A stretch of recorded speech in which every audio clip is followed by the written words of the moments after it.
The Institute for Faith and Freedom at Grove City College presents Keeping the Faith with your host, Senior Fellow Joe Wolcott. Psalm 24, the King of Glory, a Psalm of David. The earth is the Lord's, and the fullness thereof, the world and those who dwell therein. For he has founded it upon the seas, and established it upon the rivers. Who shall ascend the hill of the Lord, and who shall stand in his holy place? He who has clean hands and a pure heart, who does not lift up his soul to what is false, and does not swear deceitfully. He will receive the blessing from the Lord, and righteousness from the God of his salvation. Such is the generation of those who seek him, who seek the face of the God of Jacob. Selah. Lift up your heads, O gates, and be lifted up, O ancient doors, that the King of glory may come in. Who is this King of glory? The Lord, strong and mighty, the Lord, mighty in battle. Lift up your heads, O gates, and lift them up, O ancient doors, that the King of glory may come in. Who is this King of glory? The Lord of hosts. He is the King of glory. Selah. Welcome back to Keeping the Faith. I am your host, Joseph Wolcott, and we have a really fun episode in store for you all today. So much of our everyday life is spent in contact with the free market, whether you go to the grocery store, maintain your car, or even have some sort of trade with a friend. Much of life is built upon the principles of the free market. This begs several questions. What are the key principles and functions of the free market? What does the Bible say about economic life? How do we, as 21st century Christians, apply our Christian principles in a free market setting? Here to help me answer these questions and more is Dr. Shawn Ritenour. Dr. Ritenour is a professor of economics at Grove City College and a senior fellow at the Ludwig von Mises Institute. He is the author of his treatise, Foundations of Economics, A Christian View, which I can personally recommend, and editor of the Mises Reader. He has written scores of chapters, articles, and editorials published in venues such as the American Journal of Economics and Sociology, Quarterly Journal of Austrian Economics, Journal of Market Processes, the Pittsburgh Tribune, and the Wall Street Journal. He earned a BA in economics from Northwestern College in Orange City, Iowa, and a PhD in economics from Auburn University. His latest book, The Economics of Prosperity, Rethinking Economic Growth and Development, was awarded the 2023 George F. Cother Award for Free Market Writing. Dr. Ritenour, welcome to the show. Thank you. I'm happy to be here. Well, thank you for coming. Before we get into the practical matters of this episode, let's start with the basics of the setting we're both working in here, because Grove City has a particular school of economic thought we emphasize here. So what is that school, and I guess how would it differentiate itself from other popular schools of thought? Yeah, so I would say Grove City College is known for teaching economics within the so-called Austrian school. A better more generic description of it would be, say, the Human Action School, the Praxeological School. It's a school that emphasizes the fact that all economic phenomena is a result of human action. And for us to derive economic principles that are relevant to the real world in which we live, we need to develop principles from this implication of the reality of human action. So what would differentiate us from other schools would be not relying on artificial, arbitrary models that are built upon arbitrary assumptions, or on the other hand, different schools that are increasingly trying to, in some sense, toss out a lot of economic theory altogether and focusing just on economic history or big data. What we want to do is, based on the reality of human action, identify those certain general principles that are true in all action, and if they're true in all action, then they're necessarily true in economic interaction, and therefore we can derive principles that are both realistic and true and helpful for us to navigate our lives in a world of economic exchange, and of course allow us then to make better decisions about economic policy that are actually based on economic law, true economic law.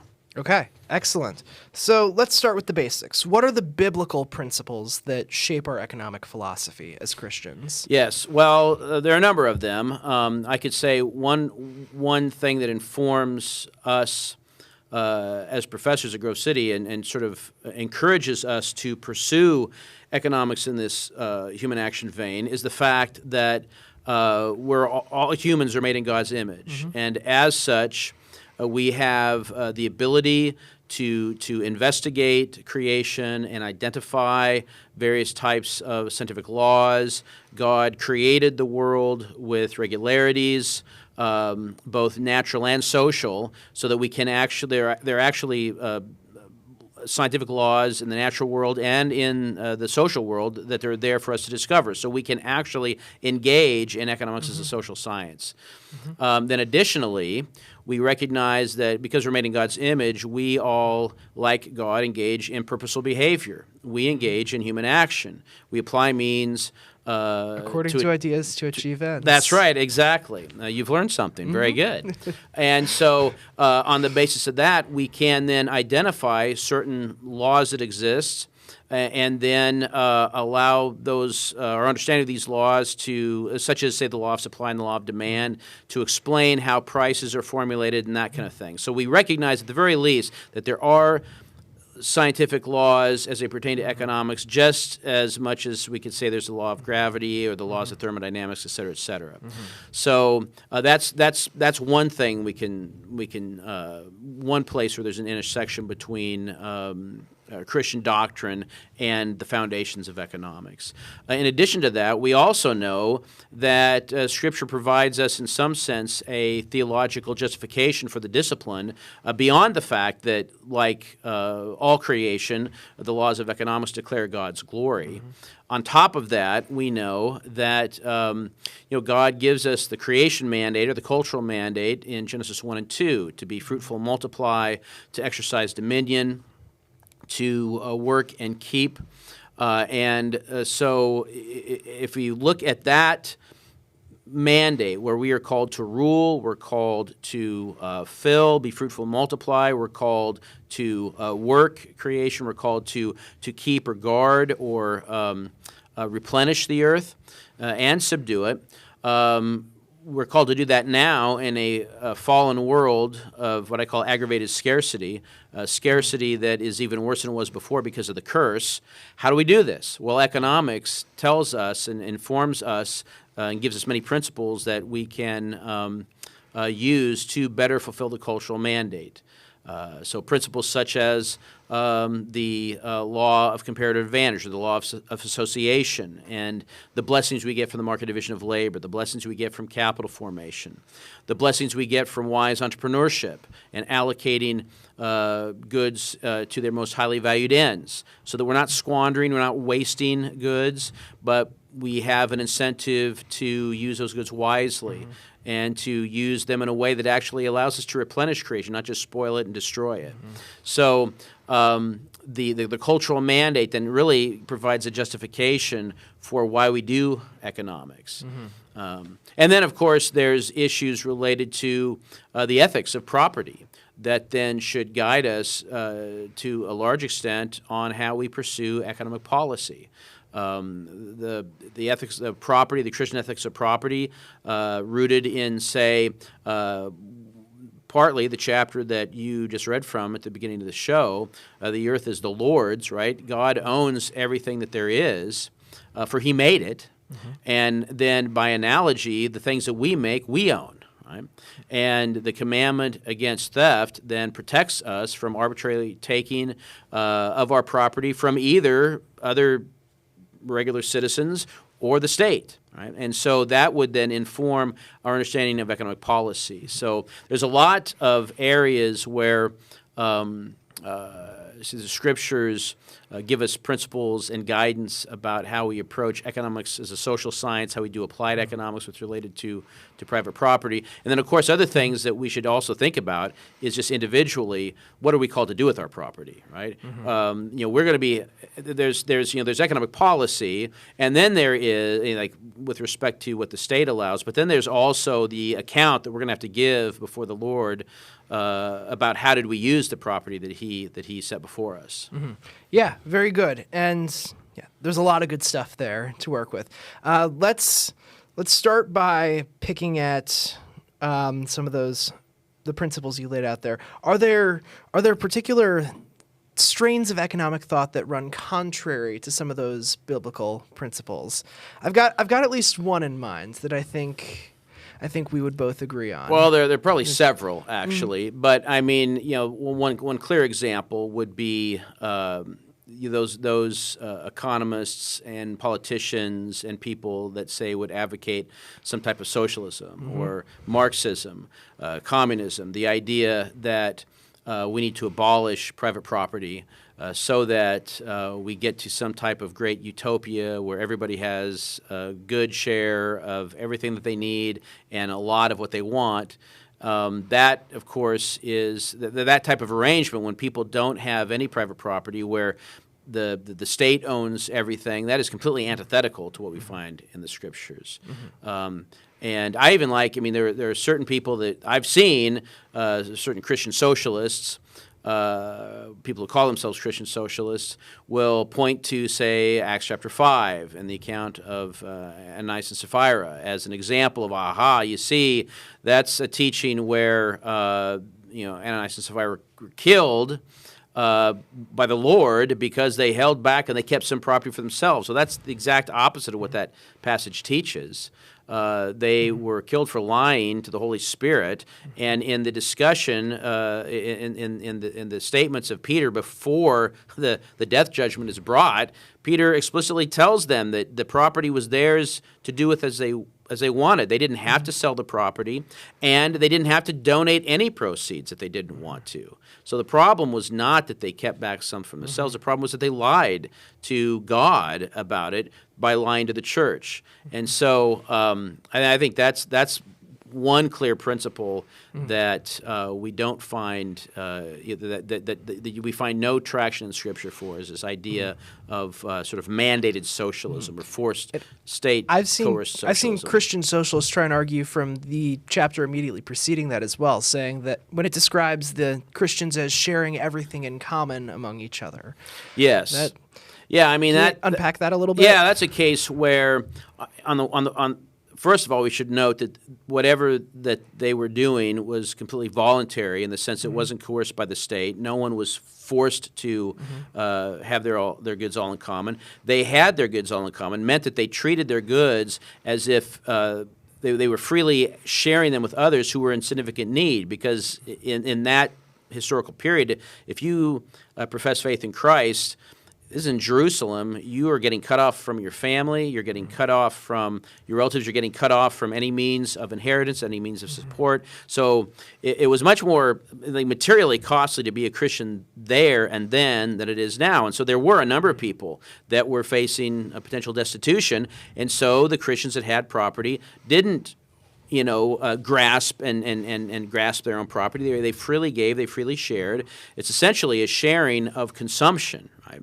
At best, it's having consumer goods in common. There's nothing in that passage in Acts that suggests a socialization of the means of production or anything like that. So, at best, it's simply illustrating Christian sharing in love. It's not a mandated program, and it's not a pattern it's not an economic pattern for an economic system, really. Yeah, and I guess the two of us putting down socialism, that's a pretty popular take here at Grove City. I'm curious to pry a little bit, because you said there are several that come to mind. So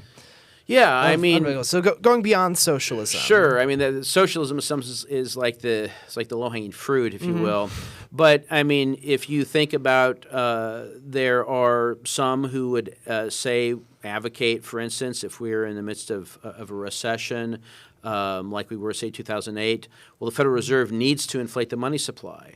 There needs to be a central bank like the Federal Reserve that's supposed to maintain the optimal supply of money, and we need to increase the money supply so as banks have adequate liquidity, and so the financial markets will be stable, and we won't have this massive recession, we won't have as much unemployment, et cetera, et cetera, et cetera.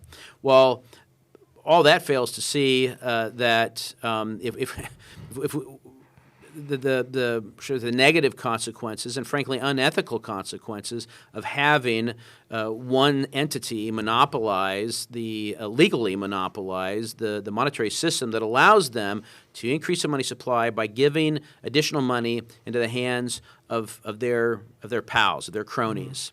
And those people, of course, who get the new money first are able to enjoy higher purchasing power right off the bat and are able to go out and buy a host of goods that they want to buy before any prices have changed and direct wealth towards themselves. And as they direct wealth towards themselves, of course, as the money starts to matriculate through the economy, prices begin to get bid up. But there's always going to be people that are sort of in the caboose of the inflation train. They're at the end of that process. Those people that they may get a little bit of the new money, but the prices throughout the economy will have already risen to the point where the little money that they do get is not enough to offset the higher prices. Now, these people are obviously harmed. And then, of course, there are people on fixed pensions, often elderly people, that won't see a dime of the new money but still have to pay higher prices because the prices have been bid up throughout the economy by people getting the new money. And so this type of monetary inflation is government-imposed redistribution of wealth from the people that get the money later or not at all to the people that get the new money first. And so I think that basically is it's a form of violation of the right to property. That through if you or I did that, it'd be called counterfeiting. But if the government does it through the Federal Reserve, that's called monetary policy. Yeah. So I think we've laid a really good biblical groundwork here. So let's move to the market itself. What are the key principles of a free market economic system? Well, the key principle of a free market economic system is that people have the right to property. In other words, they have the right to own property, to use their property as they see fit, to use it to produce the goods that they think are wise to produce, and then to exchange those goods as they see fit.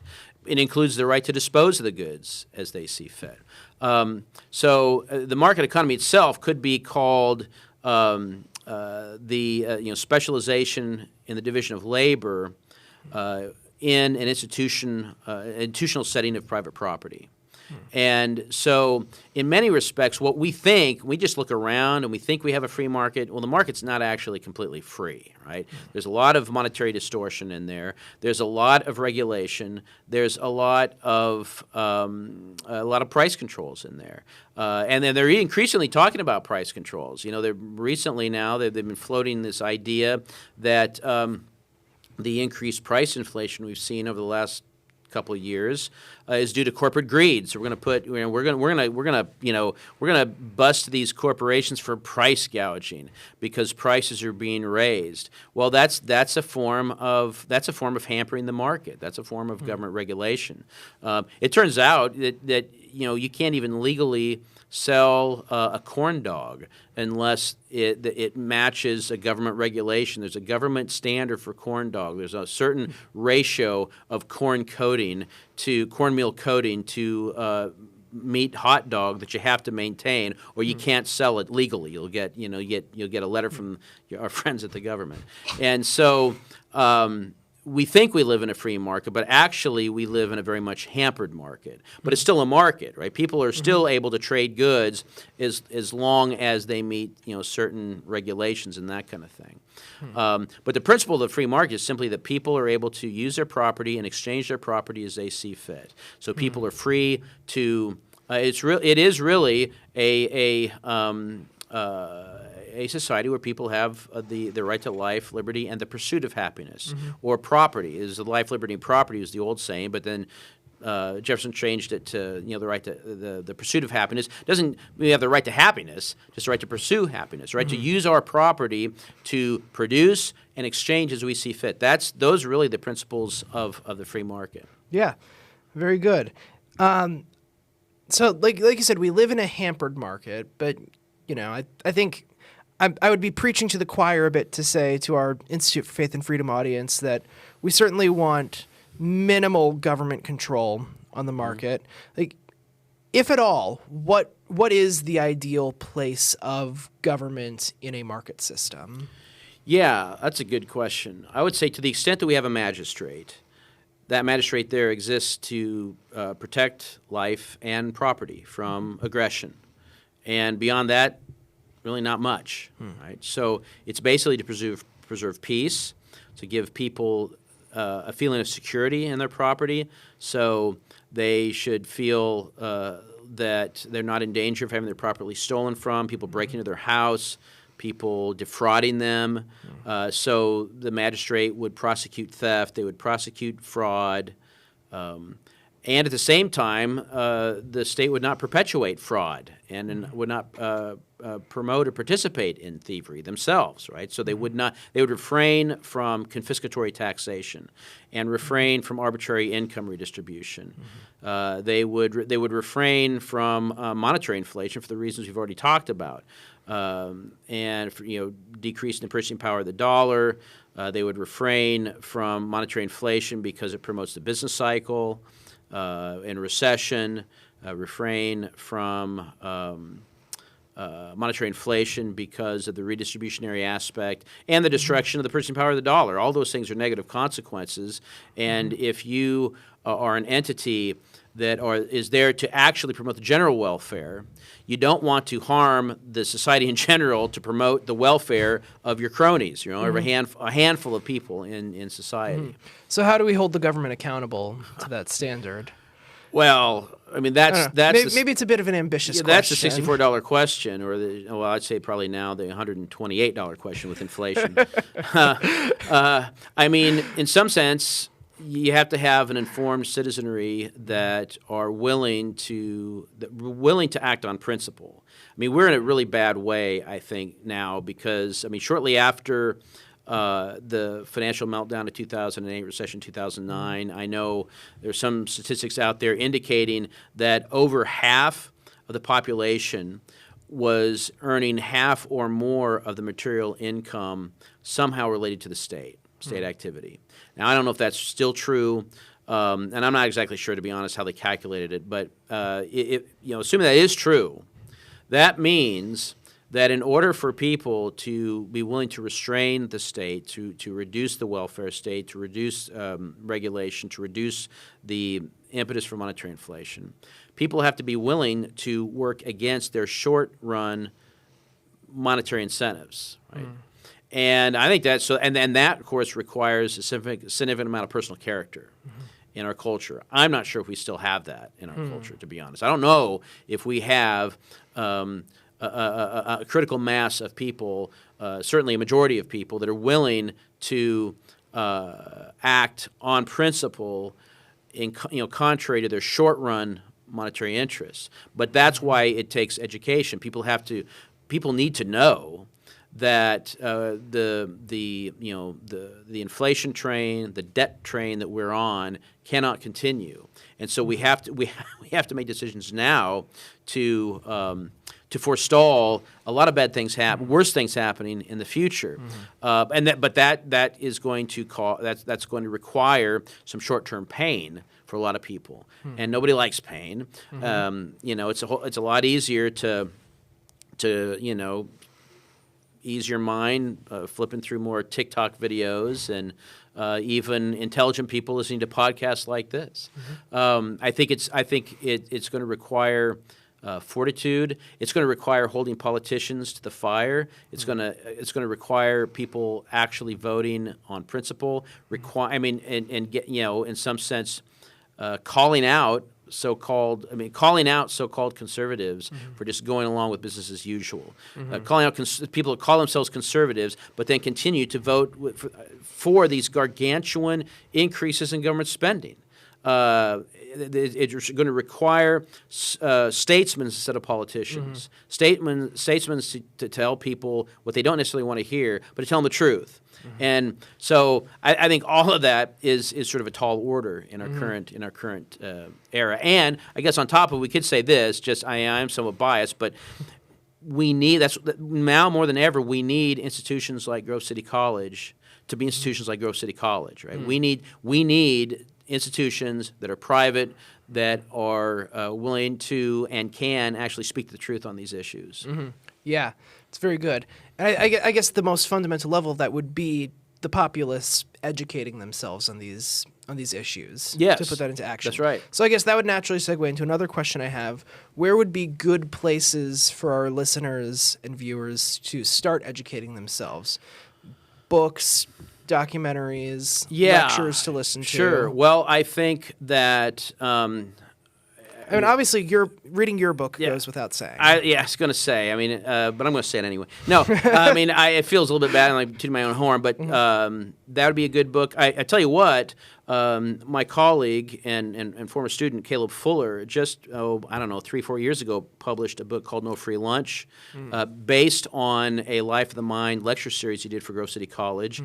That's an excellent primer in understanding economic laws and how they apply in everyday circumstances. No Free Lunch. That would be an excellent book to start with. And then if you like that, maybe proceed to Foundations of Economics by Ritenour. I would say that I am a senior fellow at the Ludwig von Mises Institute. Every year they do Mises University, and not only do they do it in person, but for almost several years, if not over a decade now, they have recordings of those lectures that are online for free on their YouTube channel. You can watch hours and hours of excellent economic education along those lines. Leonard Reed is a former is a Grove City graduate. He's the president of the Foundation of Economic Education. There's a lot of good education there that you can find at their website. The Institute for Faith and Freedom still does some good work in that regard. You can go to their website and read the material that they have, that we have here, there's good economics that are out there. There's good podcasts out there. At the same time, you have to be. It's easy to sort of get overly inundated with information. I mean, I think the best thing you could do is take a book like Fuller or take a book like mine and just start reading through it and spending time with it, and go for. In some sense, I would start going for quality instead of quantity. It's sort of really getting these principles down, the basic principles of economics down. Yeah. And then once you do that, a whole host of these other things begin to make more sense. I guess to maybe add a little bit more quantity to it. Just one thing I would chip on top of the pile there. For the life of me, I don't remember what it was called, but it was an old Milton Friedman series. Oh, yeah. I think it was called Free to Choose. Free to Choose, that's right. Yeah, absolutely. I was just talking to my class about that. I was teaching history of economic thought, and so we were dealing with wrapping up monetarism and talking about his explanation for the Great Depression, which I don't necessarily completely agree with. I don't agree with it at all, by the way. But nevertheless, there's many episodes of that program, Free to Choose, which was produced in 1980. Which are excellent. His episode on the market is very good. His episode From Cradle to Grave is quite good. His episode on equality and inequality is very good. So there's that actually. I mean that series is way more right than wrong. I mean there's a lot that you could glean from that for sure. Yeah. Also, by the way, a PBS. Produced by PBS of all places, called Commanding Heights, was a 3 or 4 part series that actually is also quite good. It was produced in the mid to late 90s, and it's not as well known as Friedman's Free to Choose, but it's an excellent series as well, and it's not as long. It's maybe, like I said, 3 or 4 episodes. Okay, it's quite well done. Right on. So.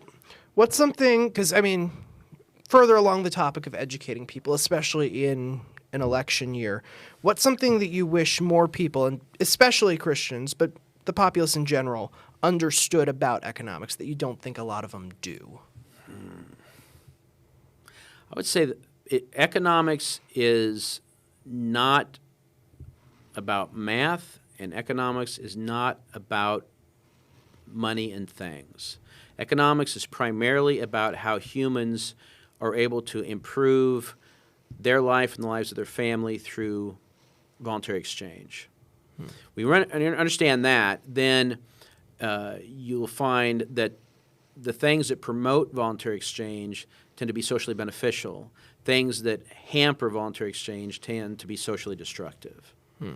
And everything has a cost. Right? There's no such thing as a free lunch, as a sort of a standard economic mantra, but it's cliche because it's true that every goodie that the government tries to provide us, whatever it is, free health care, art subsidies, green subsidies, every goodie that the government tries to give us has to be paid for by somebody, somewhere. And so it all has a cost. And there is no mechanism for the government to demonstrate that the benefit of the goodie is greater than the cost, because they don't use profit and loss calculations based on prices that are manifestations of people's actual preferences. They make decisions based on bureaucratic will and political expediency. You'll provide goodies to the right people because they will vote for you. They don't trade. They have a good that they're supplying, which is the goodies, and they have a good that they're demanding, which is the votes. Right. So that is something that I would like everybody to understand, is that every goodie that the government gives us comes with a cost. And so if the government provides something to somebody, that means somebody else is not getting something. And we also know in general that government allocation and production is generally less efficient than the production of private entrepreneurs, because the government doesn't have an incentive to allocate goods efficiently, but the private entrepreneur does, because if the private entrepreneur makes a bad decision, he reaps the loss. Right? The government makes the bureaucrat makes a bad decision. Well, the problem, of course, is we didn't spend enough money, so we get more money in our budget. Right? So it's all the whole thing's askew. Yeah. So that I think is the remembering that goods are scarce, and that therefore providing something for somebody comes at a cost. And that's a very important principle to remember. Okay. Last question here, and you're going to absolutely love me for this question. Oh, good. Why is Titanic your favorite movie?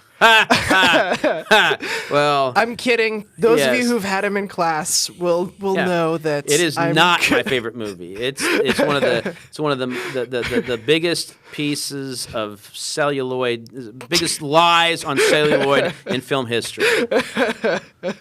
Any of you who are in a class with him, just ask him about it in office hours or whatever. He has a very good explanation.